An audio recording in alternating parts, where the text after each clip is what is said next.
Good morning to all of you. Today I am going to start the new chapter, that is chapter number 1, your cell division. Okay, this is the first chapter of biology for class 10. Here, what we will study? We will deal with the topics related to the cell division, why it is necessary, what are the processes involved in it, for what purpose it is required, and all that things. So, starting with the introduction, the cell division simply refers to the process which involves the division of the cell in order to fulfill the requirement of the body. Now, coming on to the purpose why it is necessary. So, you can see here the four processes are there. First one is growth. So, for the growth of the body, you need cell division. Then there is replacement. Suppose if there is any worn out tissues, for fulfilling the worn out tissues, that new tissues has to be made. So that's why cell division is necessary.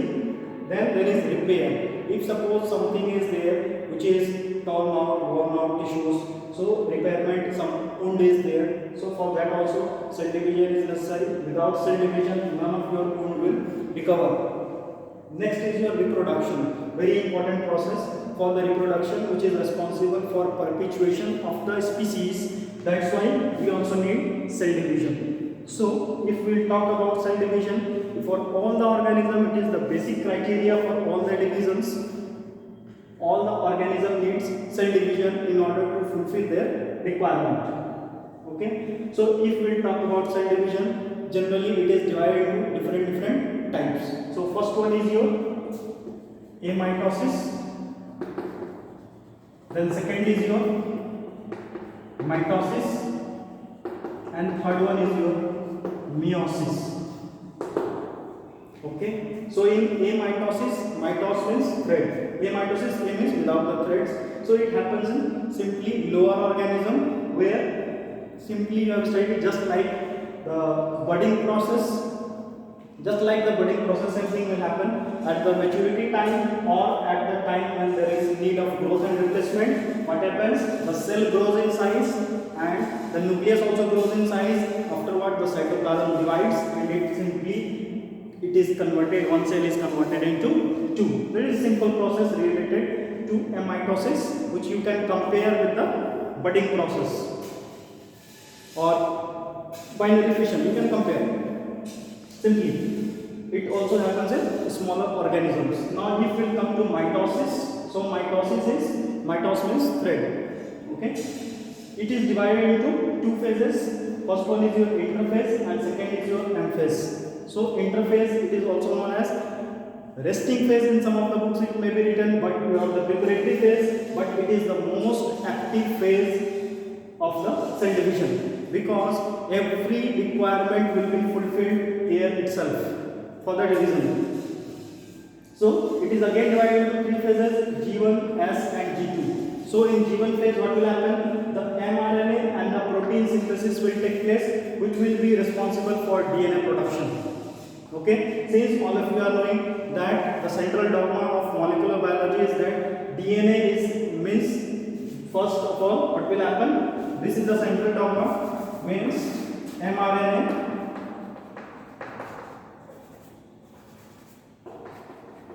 DNA gets into mRNA and mRNA gets into protein. This is the central dogma. But here it is taking in reverse order. This is the central dogma where DNA will be synthesized.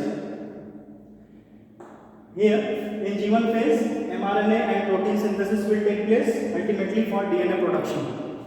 In S phase or synthetic phase, what will happen? DNA synthesis will take place. Here the duplication of chromosome will also be there, and at the same time the centromere, it is attached to the centromere. So you will get cystochromatids, where what will happen after this phase, the DNA gets duplicated but the number of chromosomes remains the same. Okay, now coming on to the G2 phase, here what will happen? The proteins for division and synthesis, it will be formed or newly synthesized. The synthesis of proteins will be there for the division. So cell prepares itself for the division. Now after this one, we come to M phase. Before that, now coming on to the chromosome numbers. So mitosis, what will happen after mitosis? The number of chromosome remains the same. That's why it is also known as equational division. Okay, so it is equational. So just like in mathematics, you are seeing the equation, both LHS and RHS will be equal. In the same way, the parent cell and the daughter cell means, parent cell means that cell which is dividing, and the daughter cell which you will get after division. Okay, so simply cell division means from one cell you are getting two cells. So it is equational. Number of chromosomes, suppose if we are starting with the chromosome number 46 in mitosis, for the human I am talking about, since every chromosome number, every organism has chromosome number fixed. That's why in mitosis what will happen? The number of chromosome, if it is 46 in parent cell, the daughter cell will also be having the 46 number of chromosomes.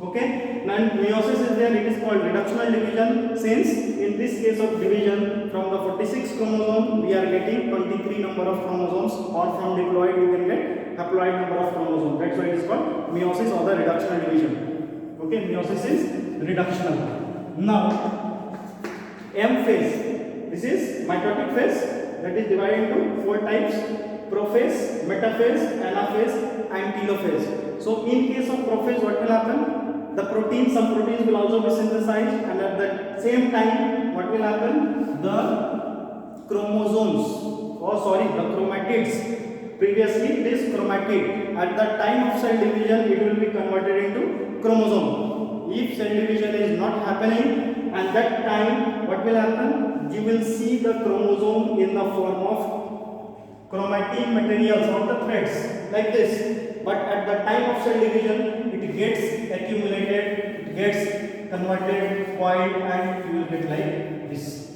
This will be the shape. Okay. So this will happen in prophase. Now in metaphase, what will happen? That will come to the center. Like this, you see, it will come down the center and arrange like this with the help of spindle fibers. Now spindle fiber, you are having centrosome. Centrosome is having the centrioles. The centrioles will create the spindle fibers and the estrogase. The spindle fibers are responsible for pulling the chromosomes apart from each other. One will go to left side, one will go to the right side. Okay.